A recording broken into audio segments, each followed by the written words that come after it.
ठीक है, तो चलिए पहले थोड़ा सा सॉफ्टवेयर के संबंध में हम 20 क्वेश्चंस को कंटिन्यू करेंगे। ठीक है, 20 क्वेश्चंस में आपको सॉफ्टवेयर के क्रम पर जितने भी क्वेश्चंस होंगे, ठीक है, अब उसके बाद क्या होगा, अभी आगे जाकर थोड़े से हार्ड क्वेश्चन मिलेंगे। कहने का मतलब है कि जो क्वेश्चंस जो है अभी आप टॉपिक को पढ़ रहे हैं और टॉपिक को पढ़ने के बाद जैसे जैसे उसमें क्वेश्चंस बनते चले जा रहे हैं वैसे क्वेश्चंस को हम डील कर रहे हैं। अभी जो है ये कल आपने 10 क्वेश्चन किया था, आज आप 20 क्वेश्चन कर रहे हैं और ये जो क्वेश्चन है ये बहुत बेसिक क्वेश्चन है, जैसे कि आपके हॉस्टल वार्डन से इस लेवल पर क्वेश्चन ज्यादा पूछे जाते हैं। लेकिन अगर कल से कोई क्वेश्चन देखेंगे हम लोग, ठीक है, तो कल से जो क्वेश्चन होगा वो थोड़ा हार्ड पैटर्न पे होगा। कारण क्या है, जब आप सॉफ्टवेयर के अंदर पढ़ते हैं, ठीक है, कि शेड्यूलिंग क्या होता है, ठीक है, और tasking, multitasking, multi programming system क्या होता है, ये सारी चीजें तो आप फिर उसमें क्वेश्चंस को डील करेंगे। ठीक है, तो उस कॉन्सेप्ट पे आज हम 20 क्वेश्चन को सॉल्व करेंगे और इस 20 क्वेश्चन को समझेंगे कि क्वेश्चन कैसा है, आप यहां पर देखेंगे। ठीक है, चलिए सबसे पहले देखिएगा,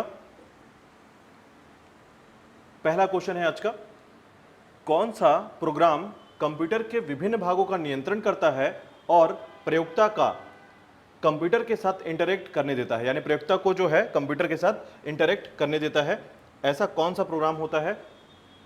तो देखिएगा, इसमें है utility software, operating system, word processing software या डाटाबेस प्रोग्राम। ठीक है, फिर से एक बार देखिएगा, कौन सा प्रोग्राम है जो कंप्यूटर के विभिन्न भागों का नियंत्रण करता है और प्रयोक्ता को कंप्यूटर के साथ इंटरेक्ट करने देता है। ठीक है, इंटरेक्शन करने के लिए जो आपको विजुअलाइजेशन चाहिए, ठीक है, ओवरऑल समझिएगा कि अगर आपको किसी भी प्रोग्राम के साथ, ठीक है, प्रोग्राम के साथ अगर इंटरेक्शन करना है तो आपको एक विजुअलाइजेशन चाहिए उसमें। ठीक है, यदि अगर उसमें कुछ दिखेगा नहीं या फिर आपको उससे इंटरेक्शन करने का कोई माध्यम नहीं मिलेगा तो वो काम आप नहीं कर पाएंगे उसमें। ठीक है, तो याद रखिएगा, जब हम ऐसे क्वेश्चंस को देखते हैं तो उसमें सबसे ज्यादा आंसर होता है और जो सबसे सटीक आंसर होता है वो होता है आपका ऑपरेटिंग सिस्टम। ठीक है, यूटिलिटी सॉफ्टवेयर के बारे में आपने पढ़ ही लिया है। ठीक है, क्योंकि ये यूटिलिटी सॉफ्टवेयर है, ये इंटरेक्शन करने के लिए नहीं बनाया गया है, ये कंप्यूटर के रखरखाव या उसके बेसिक फंडामेंटल को ठीक करने के लिए बनाया गया है। ठीक है, ताकि कंप्यूटर जो है आपको सुचारू रूप से आसानी तरीके से चलाने के लिए बनाया जा सके। ठीक है, उसके बाद अगर हम वर्ड प्रोसेसिंग सॉफ्टवेयर की बात करते हैं तो ये एक एप्लीकेशन सॉफ्टवेयर है, ये भी इंटरेक्शन करने के लिए बनाया जाता है, लेकिन इसमें ये पर्टिकुलर नियंत्रण नहीं करता है। यहां पर ये गलतियां आ जाएंगी कि ये उसके विभिन्न भागों का नियंत्रण नहीं करता है। ठीक है, और इसके बाद देखिएगा डाटाबेस प्रोग्राम, ये भी आपका एप्लीकेशन सॉफ्टवेयर है और एप्लीकेशन सॉफ्टवेयर याद रखिएगा कि एप्लीकेशन सॉफ्टवेयर हमेशा कैसा होता है, सिर्फ इंटरैक्शन के लिए बनाया जाता है। किसके लिए? आपके प्रयोक्ता के लिए बनाया जाता है। ठीक है, वो विभिन्न भागों को नियंत्रित नहीं करता है। ठीक है, चलिए नेक्स्ट क्वेश्चन देखिएगा, प्रोग्रामों का समूह जो आपकी कंप्यूटर सिस्टम के चलने को कंट्रोल करता है और सूचना प्रोसेस करता है उसे क्या कहते हैं? एक प्रोग्रामों का समूह, बताइएगा, प्रोग्रामों का समूह है, ठीक है, आपकी कंप्यूटर सिस्टम के चलने को कंट्रोल करता है और सूचना प्रोसेस करता है, उसे क्या कहते हैं? ऑपरेटिंग सिस्टम कहते हैं। ठीक है, तो देखिएगा यहां पर कंप्यूटर है तो ये भी एक सही है, लेकिन इसने बोल दिया है कि प्रोग्रामों का समूह, अगर ये नहीं होता तो ये आंसर होता फिर। ठीक है, तो प्रोग्रामों का समूह, इसका मतलब ये है कि किसी सॉफ्टवेयर के बारे में बात हो रही है। ठीक है, तो सॉफ्टवेयर के बारे में बात हो रही है तो ये तो होगा नहीं, फिर ऑफिसर नहीं होगा और कंपाइलर भी नहीं होगा। ठीक है, तो राइट आंसर है आपका ऑपरेटिंग सिस्टम। ठीक है, चलिए नेक्स्ट देखिएगा, नेक्स्ट क्वेश्चन है आपका, अनुदेशों का सेट जो कंप्यूटर को क्या करना है यह बताता है, उसे क्या कहते हैं?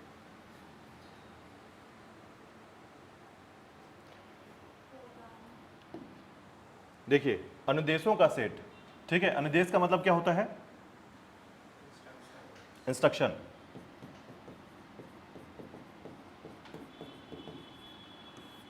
इंस्ट्रक्शन, ठीक है, तो अनुदेश या निर्देश के जो सेट होते हैं या ग्रुप होते हैं उनको हम कहते हैं, पहले ही याद रखिएगा, प्रोग्राम।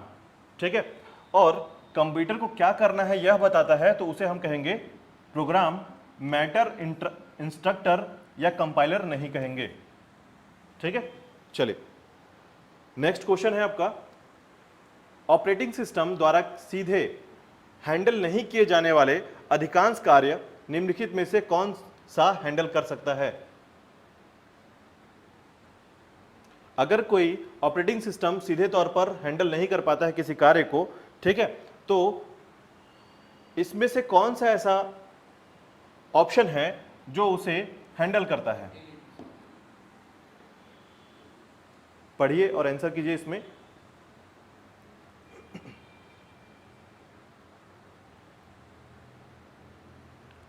तो देखिएगा, वर्टिकल मार्केट एप्लीकेशंस।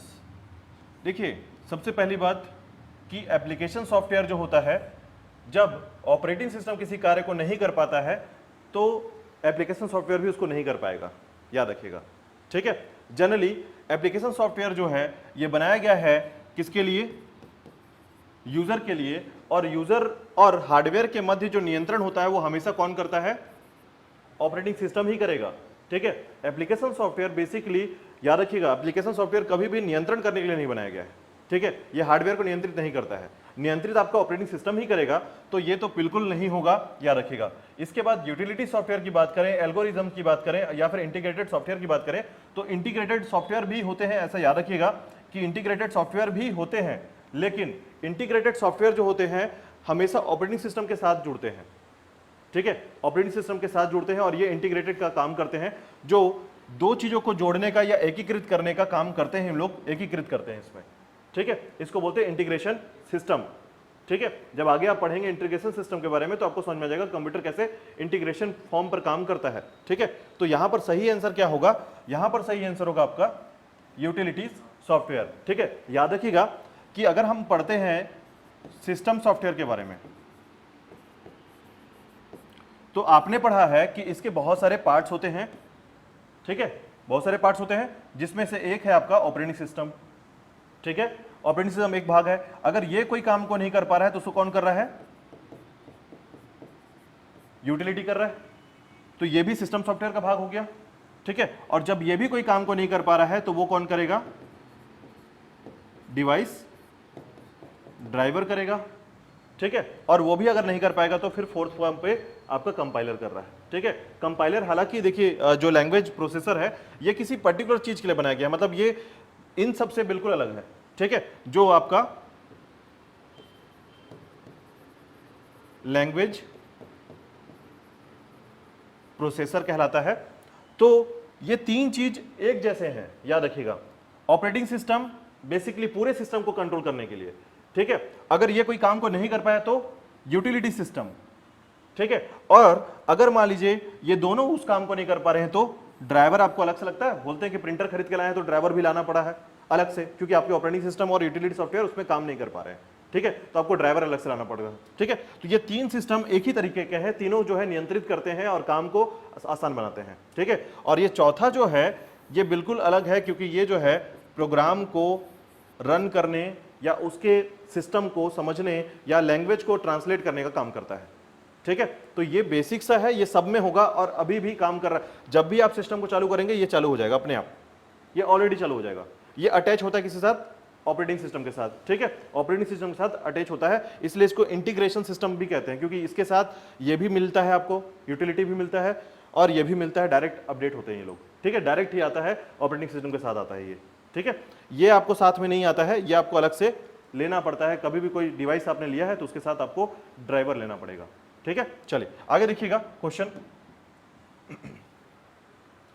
पांचवा क्वेश्चन है, कंप्यूटर की भौतिक बनावट छूकर महसूस करने योग्य भाग क्या कहलाती है? हार्डवेयर कहलाती है, ठीक है। तो इसका आंसर हार्डवेयर है। याद रखिएगा कि कंप्यूटर का जो फिजिकल पार्ट है उसको हम क्या कहते हैं? हार्डवेयर कहते हैं। बहुत सरल सा आंसर है इसका। चलिए नेक्स्ट देखिएगा, डाटा का सुनियोजित रिकॉर्ड रखने के लिए सामान्यतः इनमें से किस सॉफ्टवेयर का उपयोग किया जाता है?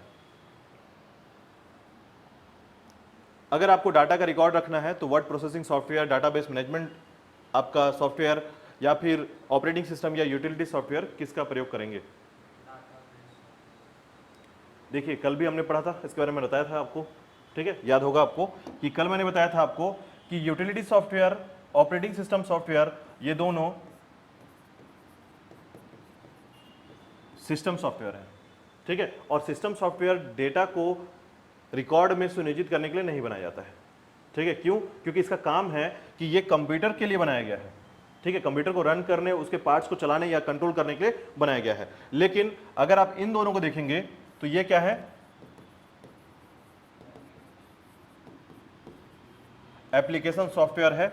ठीक है, और एप्लीकेशन सॉफ्टवेयर है तो याद रखिएगा, जब आपको कोई पर्टिकुलर डाटा सुनियोजित करना है, रिकॉर्ड रखना है, तो ये आपके लिए हो गया। ठीक है, और इसका मतलब ये है कि ये जो यूजर है वो अपना चाहता है कि मुझे अपना रिकॉर्ड मिल सके। ठीक है, तो इसका मतलब ये है कि वो क्या करेगा, एप्लीकेशन सॉफ्टवेयर पर जाएगा, और एप्लीकेशन सॉफ्टवेयर पर जाएगा तो इसका मतलब है कि ये दोनों तो गलत हो गया, सिस्टम सॉफ्टवेयर काम नहीं करता इसके लिए। तो डेटाबेस के लिए याद रख लीजिएगा कि जो डेटाबेस है वो साफ साफ लिखा हुआ है कि डेटाबेस चाहिए आपको, इसे कहते हैं हम लोग DBMS, डेटाबेस मैनेजमेंट सिस्टम। ठीक है, ये DBMS होता है, एप्लीकेशन सॉफ्टवेयर है, याद रखिएगा। ठीक है, और कहीं कहीं पर आपको RDBMS भी मिलेगा। ठीक है, रिलेशनल डेटाबेस मैनेजमेंट सिस्टम। ठीक है, तो कभी कभी इसका फुल फॉर्म ही पूछ लिया जाता है, याद रख लीजिएगा। ठीक है, चलिए नेक्स्ट क्वेश्चन है, देखिएगा क्वेश्चन नंबर 7। मूल स्रोत से किसी भी भिन्न डेस्टिनेशन पर कॉपी करके डाटा का संरक्षण करना क्या कहलाता है?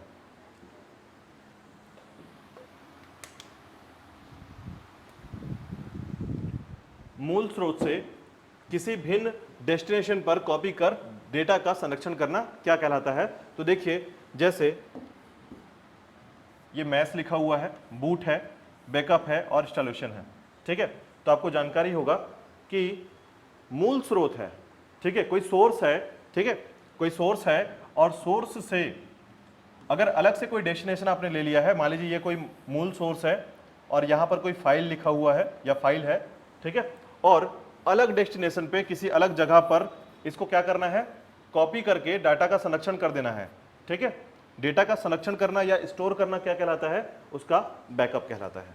ठीक है, तो हम इसको कहते हैं बैकअप प्रणाली। ठीक है, याद रखिएगा, हम मोबाइल पर बैकअप प्रणाली जनरेट करते हैं, बैकअप रखते हैं। जैसे कि आपके पास पूरा फोन बुक है, ठीक है, फोन जो आपके पास नंबर है वो पर्टिकुलर कहीं पर सेव होता है, किस फाइल में, तो कभी कभी देखिएगा VCF फाइल, याद रखिएगा VCF फाइल में सेव होता है आपका फोन बुक। ठीक है, और आप देखते हैं 7 KB में आपका पूरा जितना 700 नंबर है आपके पास सभी सेव रहेंगे, और जब भी आप उसको इंस्टॉल करेंगे मोबाइल पर वो इंस्टॉल हो जाएगा और 700 नंबर आपको दिखा देगा। ठीक है, तो ऐसे बैकअप बनाकर हम रखते हैं और इसको कहते हैं हम लोग डेस्टिनेशन पर कॉपी करके डाटा का संरक्षण करना। ठीक है, याद रखिएगा, इसे बैकअप कहते हैं। चलिए नेक्स्ट क्वेश्चन देखिएगा, नेक्स्ट है MS-DOS आधारित पर्सनल कंप्यूटरों पर निम्नलिखित में से कौन सा पैकेज डाटाबेस के रूप में अधिक पाया जाता है?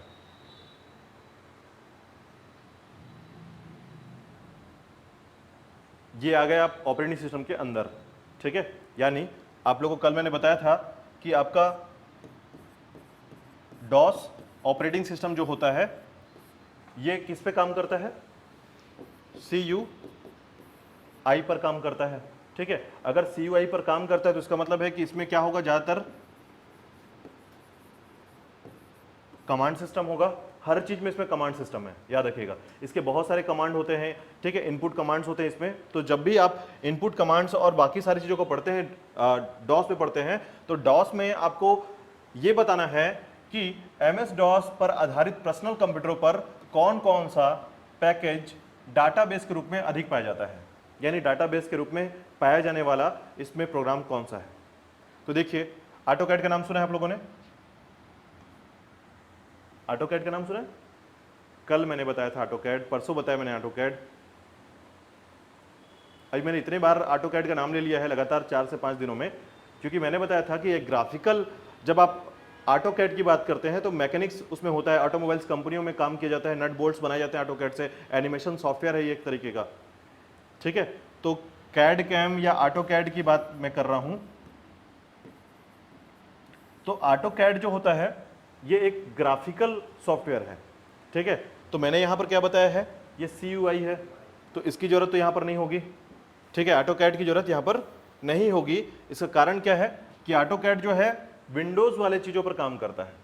ठीक है, इसके बाद वर्ड स्टार जो सॉफ्टवेयर है ये भी एक एप्लीकेशन सॉफ्टवेयर है। ठीक है, और वर्ड स्टार क्या होता है, वर्ड प्रोसेसिंग सॉफ्टवेयर है, ठीक है, यानी कि अल्फाबेट्स, न्यूमेरिकल और जितने भी टाइपिंग प्रोसेस वाले जो सॉफ्टवेयर होते हैं उसमें आता है आपका वर्ड स्टार सॉफ्टवेयर, ठीक है। और इसके बाद कोरल के बारे में जानता होंगे आप लोग, कोरल क्या होता है, कोरल के बारे में सुना है आप लोगों ने? कोरल सॉफ्टवेयर होता है, ये भी एक ग्राफिक्स डिजाइनिंग सॉफ्टवेयर है, ठीक है। तो ग्राफिक डिजाइनिंग सॉफ्टवेयर करता क्या है, आप जिस कॉपी में लिख रहे हैं उस कॉपी का जो फ्रंट पेज डिजाइन हुआ है उसमें जो ग्राफिक्स दिख रहे हैं आपको, ठीक है, या फिर आप देखते हैं जैसे एग्जांपल के तौर पर किसी भी ब्रांडेड कंपनी का जो लोगो होता है, ठीक है, एसबीआई का लोगो हो गया या किसी भी कंपनी का, इवन छोटे छोटे जो प्रोडक्ट्स हैं उनके जो कवर होते हैं, ठीक है, जैसे मान लीजिए कि आप एग्जाम्पल के तौर पर यदि आप बिस्किट का कवर देखेंगे तो बिस्किट का कवर का जो डिजाइन किया हुआ है वो भी कोरल से होता है, ठीक है। तो बहुत सारे मार्केटिंग प्रोडक्ट के जो कवर होते हैं या उनके लोगो होते हैं सभी कोरल में डिजाइन किए जाते हैं, ठीक है। यानी इसका जो काम होता है, याद रखिएगा, कोरल का जो काम होता है वो ग्राफिक डिजाइनिंग का काम है, ठीक है। तो याद रखिएगा कोरल को। तो ये ग्राफिक्स की बात हो गई, तो बच गया क्या आपका, डोबेस 3। तो यहां पर डोबेस 3 जो होता है एमएस डॉस पर आधारित पर्सनल कंप्यूटर पर डेटाबेस प्रोग्राम है, ठीक है, डोबेस 3 याद रख लीजिएगा, ठीक है। चलिए नेक्स्ट क्वेश्चन देखिएगा, डोबेस 3 के बाद नेक्स्ट क्वेश्चन है आपका,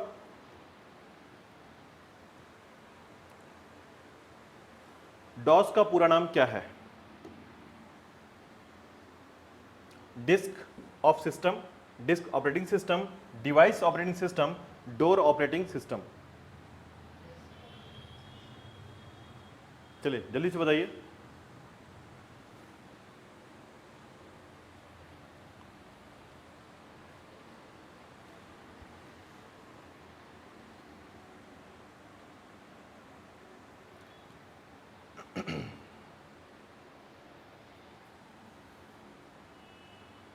चलिए जल्दी से बताइए आप लोग। डिस्क ऑपरेटिंग सिस्टम, ठीक है। देखिएगा बहुत आसान सा है, कभी कभी कंफ्यूजन बढ़ता है ऐसे क्वेश्चंस, अधिकतर खासकर जब दिमाग में धुंधला धुंधला सा याद रहे तो ज़्यादातर कंफ्यूजन, इनको पढ़ के ज़्यादा कंफ्यूजन हो जाता है, ठीक है। तो इनको पढ़ने से अच्छा है कि पहला क्वेश्चन पढ़े और खुद जो याद है उसको याद करने की कोशिश करें, ठीक है। ऑप्शन में मत जाएं, ऑप्शन में जाएंगे तो हो सकता है कि आप जो याद है वो भी किसी और में डाइवर्ट हो जाएगा, ठीक है। तो इससे अच्छा है कि आप पहले से याद करने की कोशिश करें कि डिस्क ऑपरेटिंग सिस्टम डॉस का पूरा नाम है, ठीक है। चलिए बहुत बार पूछा गया है, सरल पेपर से आता है, कभी अगर सरल पेपर आपका आता है तो ऐसे क्वेश्चन पूछे जाते हैं, याद रखिएगा, ठीक है। चलिए नेक्स्ट देखिएगा, नेक्स्ट क्वेश्चन है आपका, कंप्यूटर पर काम करने के लिए मुख्यतः किसकी जरूरत पड़ती है? हार्डवेयर, सॉफ्टवेयर, स्कैनर, एक तथा दो, दोनों।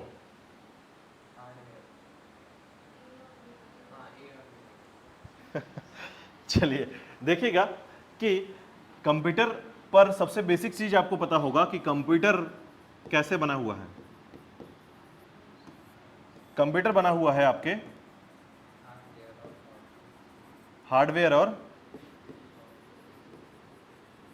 सॉफ्टवेयर से, ठीक है। तो अब बताइएगा अगर मैं इसको अलग कर दूं तो आप कंप्यूटर चला पाएंगे? नहीं चला पाएंगे, ठीक है। इसके लिए फिर आपको किस प्रकार के कंप्यूटर की जरूरत होगी जिसमें आपको हार्डवेयर की जरूरत ही ना हो, सिर्फ सॉफ्टवेयर से ही काम हो जाए, ठीक है। तो ऐसा सॉफ्टवेयर हमारे यहाँ अभी नहीं बना है, सॉरी ऐसे कंप्यूटर नहीं बने हैं, ठीक है। आपको कहीं ना कहीं हार्डवेयर का प्रयोग करना ही पड़ेगा, चाहे वो जार्विस हो, चाहे वो मार्क 1 हो, मार्क 2 हो, मार्क 3 हो, मार्क 5 हो, किसी प्रकार का कंप्यूटर हो उसमें हार्डवेयर आपको लाना ही पड़ेगा, ठीक है। चाहे आप 3D मॉडल पर काम कर रहे हो, चाहे फिर आप किसी भी तरीके के प्लाज्मा कंप्यूटर पर भी काम करो, किसी भी तरीके के कंप्यूटर पर काम कर रहे हो, आपको हार्डवेयर की जरूरत पड़ेगी, ठीक है। तो हार्डवेयर बेसिकली जो है और सॉफ्टवेयर जो है ये दोनों के संयोजन से ही कंप्यूटर का निर्माण होता है या कंप्यूटर बनते हैं या फिर हम उसको कंप्यूटर कहते हैं। तो यहाँ पर राइट आंसर आपका होगा ऑप्शन द 1 और 2 दोनों, ठीक है। चलिए नेक्स्ट देखिएगा, नेक्स्ट क्वेश्चन है आपका 11, प्रोग्राम विकल्पों को की एक प्रदर्शन सूची जिसे उपयोगकर्ता चुन सकते हैं कहलाती है विकल्प, प्रतीक, चयन, मेनू। देखिए प्रतीक का मतलब क्या होता है, आप इसको बोल सकते हैं साइन या फिर आप कह सकते हैं लोगो, ठीक है। विकल्प, ऑप्शन, चयन, सिलेक्शन और मेनू ठीक है। तो जब आप ये कहा जा रहा है पहले ही प्रोग्राम विकल्प की एक प्रदर्शन सूची, प्रोग्राम विकल्प की एक प्रदर्शन सूची, जिसकी सूची से उपयोगकर्ता जो है चुना जा सके, ठीक है, उपयोगकर्ता जो है कार्य की चीजें जो है अपनी चुन सके, उसे देखिएगा जनरली इसमें क्या चीज देखी जाती है, क्या कहा जाता है, मेनू कहा जाता है। ठीक है, यानी कि आप याद रख लीजिएगा कि जब हम लोग इन सब में जाएंगे, यानी विकल्प, प्रतीक, चयन, तो आपको क्वेश्चन को पढ़ने के बाद समझ में आ जाएगा। जैसे एग्जांपल के तौर पर कि जब किसी आइकॉन को, आपने सुना होगा, इस क्वेश्चन को भी सुना होगा, जब किसी आइकॉन को सिंगल क्लिक किया जाता है तो निम्न में से कौन सा विकल्प चयनित किया जा सकता है। जब किसी कंप्यूटर आइकॉन को या डेस्कटॉप आइकॉन को, एक क्वेश्चन मैं आपको यहां पर बता रहा हूं, जब किसी डेस्कटॉप आइकॉन को सिंगल क्लिक किया जाता है माउस के द्वारा, ठीक है, कभी कभी क्या होता है कि माउस में, देखिए माउस में क्या होता है, हम अपने ऑप्शन के अनुसार उसमें क्लिक को सेट कर सकते हैं। ठीक है, एक होता है सिंगल क्लिक, एक होता है डबल क्लिक। ठीक है, जनरली कुछ लोग क्या करते हैं, डबल क्लिक ही ऑप्शन में अधिकतर रखते हैं। क्यों? क्योंकि सिंगल क्लिक में क्या होता है, कभी कभी ऑप्शन में नहीं जाना है तब भी चले जाते हैं, गलती से क्लिक हो जाता है। ठीक है, तो सबसे ज्यादा सुरक्षित तरीका क्या है, डबल क्लिक को रखना उसमें, ठीक है, चुनकर। तो अगर हम सिंगल क्लिक करते हैं तो इस ऑप्शन में हमें क्या मिलेगा, यानी इस प्रक्रिया को जब मैं किसी डेस्कटॉप आइकॉन को एक सिंगल क्लिक करता हूं तो मैं किस ऑप्शन में जाता हूं, यानी ये क्या ऑप्शन चुनता हूं, कंप्यूटर की वोकैबुलरी में इसे क्या कहते हैं, तो उसे कहते हैं सेलेक्ट करना। ठीक है, तो ऐसे क्वेश्चन पूछे जाएंगे जब बाकी ऑप्शन में आंसर आएगा तो। ठीक है, लेकिन जब यहां पर बोला है एक प्रदर्शन सूची, सूची का मतलब ही क्या हो जाता है, मेनू। ठीक है, क्लियर है, तो आंसर क्या होगा यहां पर, मेनू। और प्रतीक क्या होता है, लोगो या साइन किसे कहते हैं। ठीक है, या फिर विकल्प, ऑप्शन कहां पर मिलता है, ये कंप्यूटर को यूज करने के साथ ही आपको तय करना पड़ेगा कि ऑप्शन में किस ऑप्शन में जाना है। ठीक है, चलिए नेक्स्ट क्वेश्चन देखिएगा, एक इन्वेंट्री प्रबंधन कार्यक्रम इसमें सहायता कर सकता है, इन्वेंट्री का वितरण, इन्वेंट्री की खरीद, इन्वेंट्री की योजना या सभी। इन्वेंट्री का मतलब क्या होता है, हाँ नहीं, देखिए खासकर टैली में बहुत ज्यादा यूज होता है इसका। ठीक है, टैली में बहुत ज्यादा यूज होता है। और समझिएगा, इन्वेंट्री प्रोग्राम या प्रबंधन का मतलब होता है कि आपके पास मान लीजिए कोई गोदाम है जिसमें प्रोडक्ट रखे हुए हैं, रॉ मटेरियल हो सकता है, ठीक है, या फिर कोई फिनिशिंग प्रोडक्ट हो सकता है, ठीक है, फिनिश्ड प्रोडक्ट हो सकता है। तो इस प्रोडक्ट का जो इन्वेंट्री होगा, यानी कितने सामान रखे गए हैं, कितने सामान बेचे गए हैं, कितने सामान की व्यवस्था की गई है, और पूरा प्रबंधन यानी मैनेजमेंट। ठीक है, तो एक्चुअल में क्या है, ये एक टैली किया हुआ, टैली का मतलब ही होता है कि हम उसमें तीन चीजों को समझते हैं। टैली का बहुत सारा अपना यूज होता है। ठीक है, टैली की यूज हम अपने पेरोल के लिए करते हैं। ठीक है, पेरोल के लिए भी किया जाता है, और उसके बाद पेमेंट स्लिप के लिए भी किया जाता है। उसके बाद आप सामान को बेचने से लेकर खरीदने तक की चीजों में उसका प्रयोग करते हैं। जैसे कभी कभी आपने देखा होगा कि आप मेडिकल स्टोर में जाते हैं और मेडिकल स्टोर में जाने के बाद एक उसको प्रिस्क्रिप्शन देते हैं कि ये सामान चाहिए, ये मेडिसिन चाहिए हमको। वो मेडिसिन को लेकर घूमने लगता है, मतलब आपका जो प्रिस्क्रिप्शन है वो लेकर घूमने लगेगा और ढूंढते ढूंढते थक जाएगा, उसको नहीं मिलेगा। ठीक है, नहीं मिलने पर वो क्या करेगा, अपने कंप्यूटर पे जाता है और उस मेडिसिन का नाम लिखता है, तो उसको पता चलता है कि 2 नोस यहां पर वो प्रोडक्ट बचा हुआ है। फिर देखेगा कहां पर बचा हुआ है। अगर उसको पता चल गया कि यहां से खत्म हो गया है, वो खत्म हो गया है, अपने टैली में वो देखेगा उस सामान का, तो इसका मतलब क्या है, वो इन्वेंट्री कर रहा है कि उसके पास कितने सामान बचे हैं, कितने बिक गए हैं। ठीक है, तो इसका मतलब यह है कि उसका वितरण कहां कहां सप्लाई हुआ है, कितने सेल हो गए, ठीक है, खरीद लिए गए या फिर बेच दिए गए, और इन्वेंट्री की योजना यानी कि किस प्रकार से उसको समायोजित किया गया है, वो सब कुछ इसमें दिया गया है। ठीक है, तो ओवरऑल क्या होता है इसमें, सभी।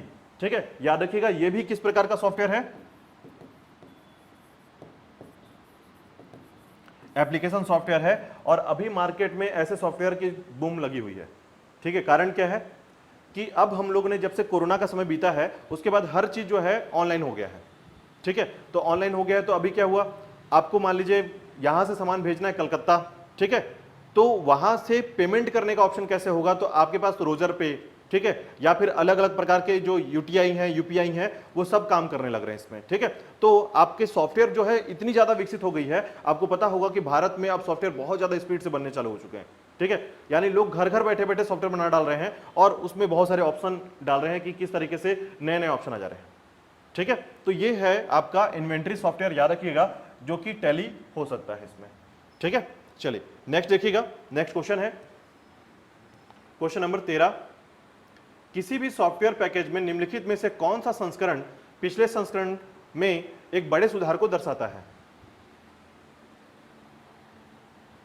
बहुत सरल क्वेश्चन है, बस इसमें आपको अपनी प्रैक्टिकल नॉलेज को जोड़ना है।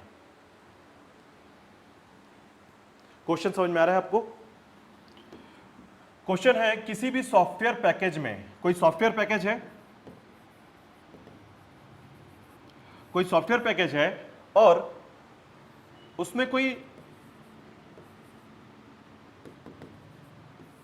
उसका जो वर्जन है, ठीक है, सॉफ्टवेयर का क्या बोल रहे, 2.0। ठीक है, देखिए इसको समझिए, क्वेश्चन का जो बहुत सारा आधार है, बहुत कॉमन सा आधार है। ठीक है, जब भी कोई सॉफ्टवेयर है और सॉफ्टवेयर में, ठीक है, कोई सॉफ्टवेयर बना है मान लीजिए, और इस सॉफ्टवेयर में वर्जन देखा जाए तो हमेशा इसका एक नाम होता है, नंबर होता है। ठीक है, ये नंबर अधिकतर हम किस में रखते हैं, न्यूमेरिकल फॉर्म में रखते हैं। ठीक है, और कभी कभी अभी के समय में क्या हो गया है, न्यूमेरिकल प्लस अल्फाबेट्स दोनों में रख रहे हैं। ठीक है, तो अगर मान लीजिए कोई सॉफ्टवेयर बनाया गया और सॉफ्टवेयर का वर्जन रखा गया 1.0 या फिर 1.0 रख दिया गया है, ठीक है, तो उसके बाद दूसरा जो वर्जन आएगा वो 1.1 नहीं आएगा, कभी भी याद रखिएगा।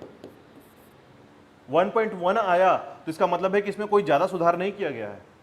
यहां पर क्या लिखा गया है, एक बड़े सुधार को दर्शाता है, तो इसका मतलब यह है कि ये जो है 1 का मतलब क्या हुआ, इस 1 का मतलब है कि आपने इसी में कुछ बदलाव कर दिया है, कुछ पैच कर दिया इसमें। ठीक है, यानी जब क्या होता है, जब सॉफ्टवेयर में कोई बग आ जाता है, डिबग करना होता है या कोई पैचेस जोड़ना होता है, तो हम क्या करते हैं, उसमें 0.1 का एक कॉन्सेप्ट लगा देते हैं। अब ये 0.1, 0.2, 0.3 से लेकर जब भी 1 रहेगा तब तक वही सॉफ्टवेयर है, उसका बेसिक आधार क्या है, वही सॉफ्टवेयर है। लेकिन अगर उसमें क्या हुआ, सीधे से यहां का नंबर चेंज हो गया, 2 कर दिया गया, तो ये सॉफ्टवेयर का जो मूल आधार है उसको चेंज कर दिया गया है, उसमें कोई बड़ा सुधार कर दिया गया है। ठीक है, तो 2 वो जो है या 2.0 के नाम से ये चीजें जानी जाती है, याद रखिएगा। क्लियर है? चलिए नेक्स्ट देखिएगा। नेक्स्ट क्वेश्चन है, किसी पैकेज को अंतिम उपयोगकर्ताओं के लिए उपयुक्त माने जाने के लिए एक विशिष्ट अंतिम उपयोगकर्ता को इसका उपयोग करने के लिए सीखने में सक्षम होना चाहिए। क्वेश्चन थोड़ा सा घुमावदार है, लेकिन इसको जोड़ते चलिए, आंसर आएगा। ठीक है, देखिएगा, किसी पैकेज को अंतिम उपयोगकर्ताओं के लिए, मान लीजिए कोई पैकेज है, कोई सॉफ्टवेयर बनाया गया है, ठीक है,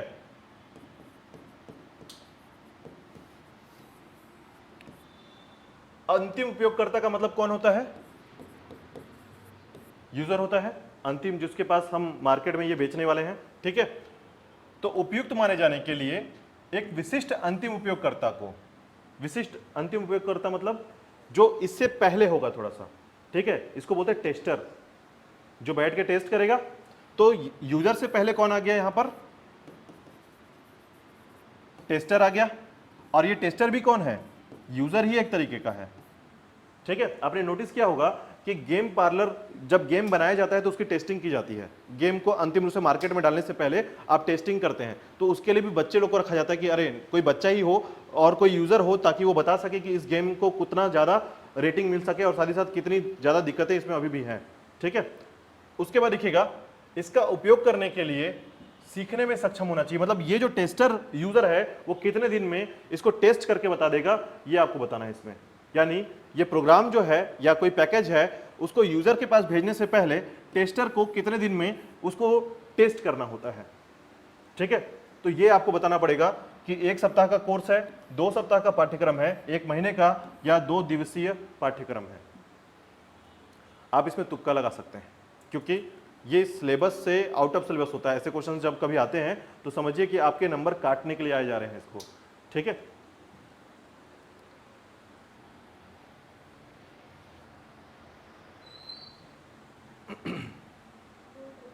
हाँ 2 दिन, ठीक है, और 2 दिन ही इसका सही आंसर है। याद रखिएगा कि 2 दिवस पाठ्यक्रम में, ठीक है, क्योंकि ये टेस्टर को बहुत ज्यादा टाइम नहीं दिया जाता है। ऐसा नहीं कि 7 दिन के लिए उसको छोड़ दिया गया है, ये 2 दिन तक घर से बाहर नहीं निकलेगा या उस कमरे से बाहर नहीं निकलेगा, ऐसा रहेगी व्यवस्था। ठीक है, जब तक प्रोग्राम डन नहीं हो जाता है कि हाँ फिक्स हो गया है अभी और ये मार्केट में जाने लायक नहीं हो गया है, तब तक क्या होता है, उसको नहीं छोड़ा जाता है। ठीक है, ये कुछ इस तरीके से समझिए कि जब आपके पीएससी या फिर यूपीएससी के क्वेश्चन पेपर बनते हैं तो जितने दिन तक बनते हैं उस क्वेश्चन पेपर का, और जब तक एग्जाम नहीं हो जाता है तब तक उस जो क्वेश्चन पेपर बनाने वाले व्यक्ति हैं उनको एक पर्टिकुलर बंद कमरे में रखा जाता है, वो बाहर नहीं जा सकते हैं। ठीक है, जब तक क्वेश्चन पेपर बन गया है, और क्वेश्चन पेपर बनने के बाद कब तक, जब तक एग्जाम नहीं हो जाता है। ठीक है, ताकि क्वेश्चन पेपर कहीं से भी लीक ना हो सके। ठीक है, ऐसी घटनाओं को, हालांकि इससे कोई रिलेवेंट इसका नहीं है, लेकिन फिर आप एक बात याद रखिएगा, टेस्टर जो है, क्योंकि ये क्या कर सकता है, प्रोग्राम को किसी को बेच सकता है बैठे बैठे, अभी मार्केट में गया नहीं है, पेटेंट हुआ नहीं है अभी। ठीक है, प्रोग्राम भी पेटेंट होता है, याद रखिएगा। अगर आपने एक सॉफ्टवेयर बना लिया तो आपका पेटेंट हो गया, वो उस सॉफ्टवेयर के तरीके से कोई और उस तरीके से, यानी उसका जो ब्लूप्रिंट है वो किसी और के पास ना चले जाए, इसके लिए क्या किया जाता है, उसको बंद कमरे में रखा जाता है, या फिर उसका टेस्टिंग जो है किसी पर्टिकुलर व्यक्ति को दिया जाता है। ठीक है, आपने सुना होगा कि बहुत लोग क्या करते हैं, कंपनियों में उसका ब्लूप्रिंट निकाल के दूसरी कंपनी को बेच देते हैं। ठीक है, अब उस कंपनी के लिए वो खराब हो जाता है वो चीजें। ठीक है, ऐसे बहुत सारी घटनाएं घटती हैं, लेकिन इस चीज को ध्यान में रखते हुए टेस्टर को सिर्फ 2 दिन का समय या 2 दिवसीय पाठ्यक्रम दिया जाता है। क्लियर है? चलिए नेक्स्ट क्वेश्चन देखिएगा। निम्नलिखित में से किस सॉफ्टवेयर को एप्लीकेशन सॉफ्टवेयर के रूप में वर्गीकृत नहीं किया जा सकता?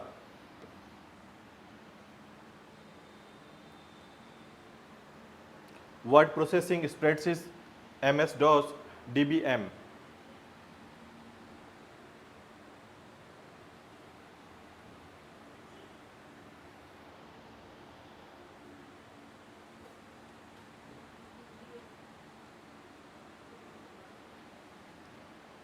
चलिए जल्दी से आंसर कीजिएगा।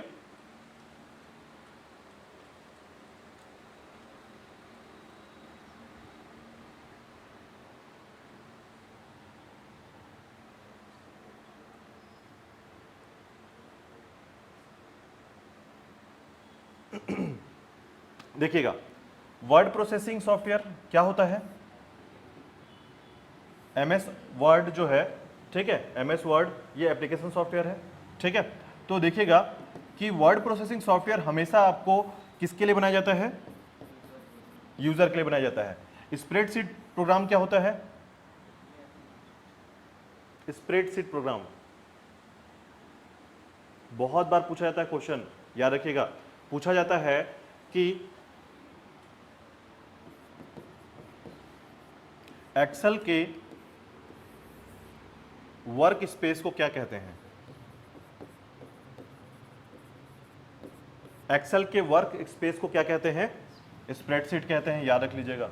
ठीक है, बहुत बार पूछा जाता है क्वेश्चन कि स्प्रेडशीट से ही क्वेश्चन पूछा जाता है, तो एक्सेल के वर्क स्पेस को स्प्रेडशीट कहा जाता है। ठीक है, इसके बाद आता है आपका डीबीएम। तो डीबीएम क्या होता है, डाटा बेस मैनेजमेंट। ठीक है, बच गया क्या, एमएस डॉस। अभी आपने पढ़ा था कि एमएस डॉस जो होता है ये ऑपरेटिंग सिस्टम है। क्लियर है, ये एक ऑपरेटिंग सिस्टम है एमएस डॉस। ठीक है, CUI इंटरफेस के साथ इसको लॉन्च किया गया था। ठीक है, तो याद रखिएगा एमएस डॉस जो होता है ये एक ऑपरेटिंग सिस्टम है। क्लियर है? चलिए नेक्स्ट क्वेश्चन देखिएगा। तो यहां पर क्लियर हो गया यहां तक कि क्या क्या चीजें एप्लीकेशन सॉफ्टवेयर होती है और क्या आपका ऑपरेटिंग सिस्टम है। ऑपरेटिंग सिस्टम क्या होता है, सिस्टम सॉफ्टवेयर होता है। ठीक है, चलिए नेक्स्ट देखिएगा, उस सॉफ्टवेयर सिस्टम का क्या नाम है जो कई स्वतंत्र कार्यों को एक पैकेज में जोड़ता है। ये थोड़ी हिंदी है, और ज्ञान आधारित प्रणाली, बहुसमायोजन प्रणाली, एकीकृत प्रणाली, विशेषज्ञ प्रणाली। ठीक है, इसको समझिएगा। ज्ञान आधारित प्रणाली जो है नॉलेज पर आधारित या नॉलेज बेस्ड जो एक पैकेज कह सकते हैं इसको। ठीक है, और ये मल्टी सिस्टम पर आधारित समायोजन प्रणाली जो है मल्टी सिस्टम पर आधारित कोई सॉफ्टवेयर है। ठीक है, या फिर इंटीग्रेशन सिस्टम पर है या फिर एक्सपर्ट सिस्टम पर है। तो क्वेश्चन के अगर फिर से पढ़िएगा, देखिएगा कि सॉफ्टवेयर सिस्टम का क्या नाम है, उस सॉफ्टवेयर सिस्टम को क्या कहते हैं जो कई स्वतंत्र कार्यों को एक ही पैकेज में जोड़ता है। ठीक, अब देखिए इसमें आपको मैं बता दूं कि इसमें एक सॉफ्टवेयर का नाम, जैसे कि आप जिसको जानते हैं MS ऑफिस। MS ऑफिस को जानते हैं सभी लोग, ठीक है। तो MS ऑफिस में आपको जानकारी होगा कि लगभग कितने सारे प्रोग्राम इसमें डाले गए हैं। तो MS Word, MS Excel, MS Outlook, MS note, MS PowerPoint. देख रहे हैं, एक सॉफ्टवेयर है और उसके अंदर कितने सारे प्रोग्राम डाले गए हैं, ठीक है। तो हम इस प्रणाली को बोलते हैं एकीकृत प्रणाली, इंटीग्रेशन सिस्टम, ठीक है। ये एक इंटीग्रेशन सिस्टम है जिसमें एक सॉफ्टवेयर के अंदर बहुत सारे प्रोग्राम डाल दिए गए हैं, ठीक है। तो यहां पर राइट आंसर क्या है, एकीकृत प्रणाली या फिर इंटीग्रेटेड सिस्टम, ठीक है। याद रखिएगा इंटीग्रेटेड सिस्टम क्या होता है, जिसमें एक सॉफ्टवेयर के अंदर या एक सॉफ्टवेयर पैकेज के अंदर, जैसे आपने एक और नाम सुना होगा, एक होता था आपका मोबाइल स्वीट या नोकिया, या ऐसे कुछ सॉफ्टवेयर आते थे जो एक सॉफ्टवेयर के अंदर बहुत सारे काम करने के लिए सॉफ्टवेयर बनाया जाता है, ठीक है। तो ऐसा पैकेज जो उसके अंदर विभिन्न प्रोग्रामों को समानुदेशित किया जाए उसको हम कहते हैं इंटीग्रेटेड सिस्टम, ठीक है, याद रखिएगा। चलिए नेक्स्ट देखिएगा, नेक्स्ट क्वेश्चन है आपका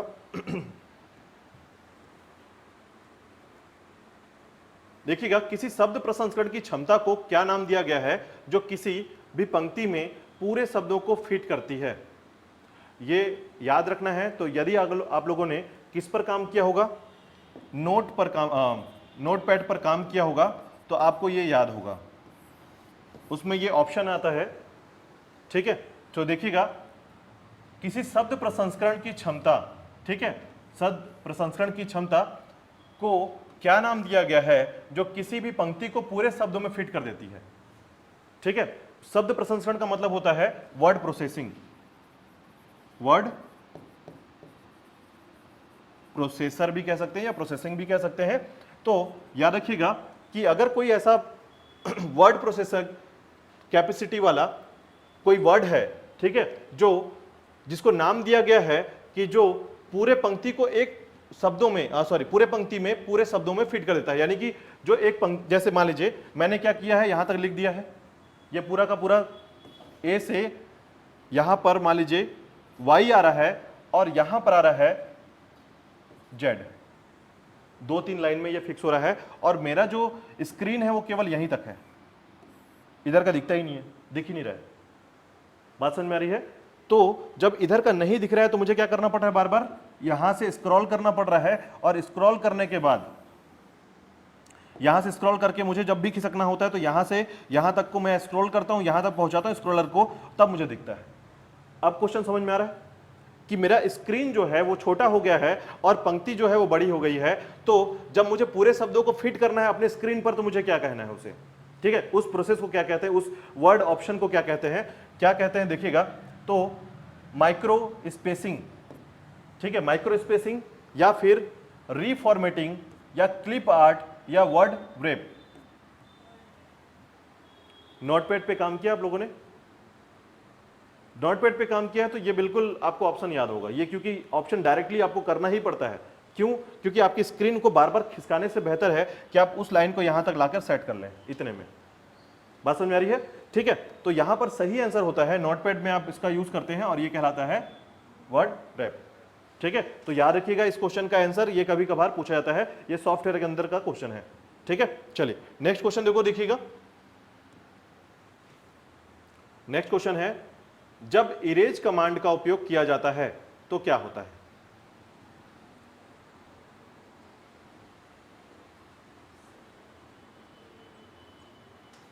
फाइल का नाम डिस्क पर निर्देशिकाओं से हटा दिया गया, फाइलों की सामग्री मिटा दी गई, या अ और ब दोनों।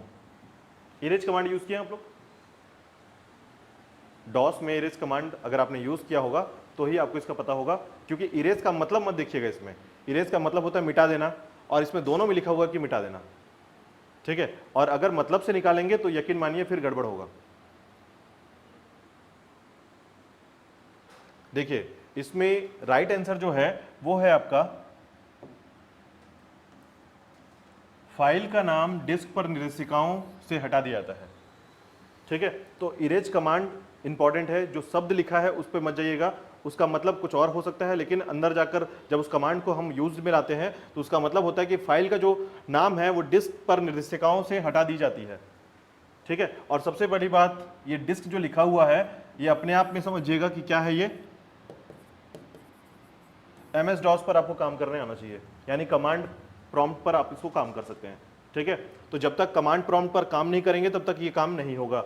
ठीक है, चलिए नेक्स्ट क्वेश्चन देखिएगा, क्लियर है यहां तक? ठीक है, इसके बाद है सेकेंड लास्ट क्वेश्चन। कुछ सॉफ्टवेयर पैकेज, देखिएगा, कुछ सॉफ्टवेयर पैकेज मानव विशेषज्ञों के ज्ञान और निर्णय के नियमों को अपने स्वयं के निर्णय लेने के लिए उपयोग करने के लिए इनकोड करने का प्रयास करते हैं। समझिएगा, फिर से बोलता हूं, समझिएगा कि कुछ सॉफ्टवेयर जो पैकेज है, ठीक है, वो कैसे बने हैं? मानव विशेषज्ञों, ठीक है, जो ह्यूमन एक्सपर्ट है, ठीक है, के ज्ञान और निर्णय नियमों को अपने स्वयं के निर्णय लेने के लिए। ठीक है, मतलब जैसे अगर मान लीजिए आप लोगों ने आयरन मैन को देखा है, आयरन मैन को कुछ भी जानना होता है तो वो एक कंप्यूटर से पूछता है, तो अपने ज्ञान को बढ़ाने के लिए कंप्यूटर में सॉफ्टवेयर डाला हुआ उसका ज्ञान को टेस्ट करता है। ठीक है, वो जब भी पूछेगा कि और कितनी ऊर्जा बची है तो बताएगा, सामने वाला जार्विस बता देता है। ठीक है, तो इसका मतलब यह है कि मानव विशेषज्ञों के ज्ञान और निर्णय और नियमों को अपने नियमों के निर्णय लेने के लिए उपयोग करने के लिए इनकोड करना। इनकोड करना मतलब होता है बनाना। ठीक है, इनकोड करना का प्रयास करते हैं, ऐसे पैकेज को किस नाम से जाना जाता है? एग्जाम्पल जो मैंने दिया है उसको आधारित बनाकर आप आंसर कर सकते हैं।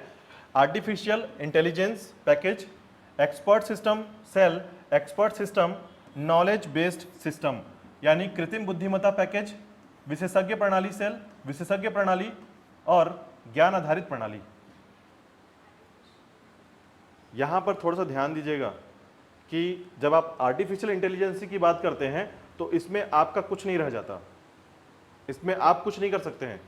मान लीजिए ये मनुष्य के ज्ञान पर आधारित नहीं है, आर्टिफिशियल इंटेलिजेंस मनुष्य के ज्ञान पर बिल्कुल आधारित नहीं है। और यहां पर पहले ही क्या बोला है?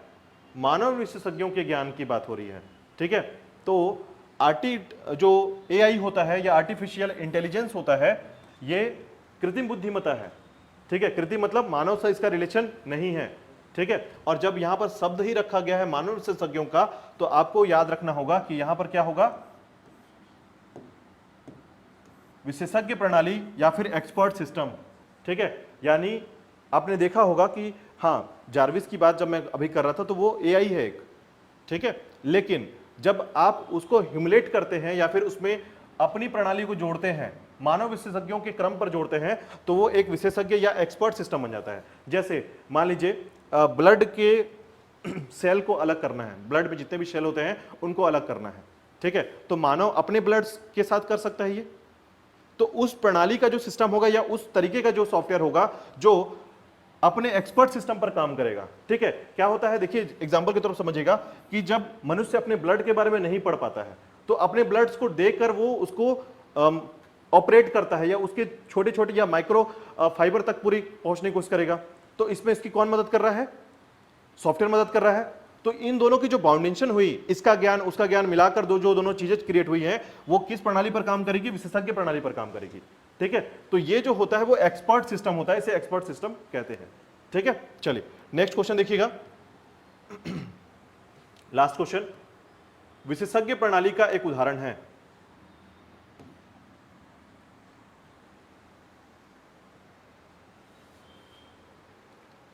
एक संरचनात्मक विश्लेषण कार्यक्रम, एक स्टॉक और बॉन्ड विश्लेषण कार्यक्रम, द इंटरनिस्ट एक चिकित्सा निदान कार्यक्रम, या ये सभी?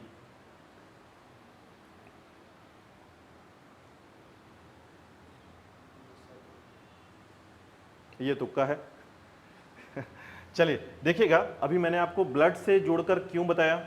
क्योंकि अधिकतर विशेषज्ञ प्रणाली किस में काम करती है? साइंस में काम करती है। और साइंस मतलब यहां पर क्या है?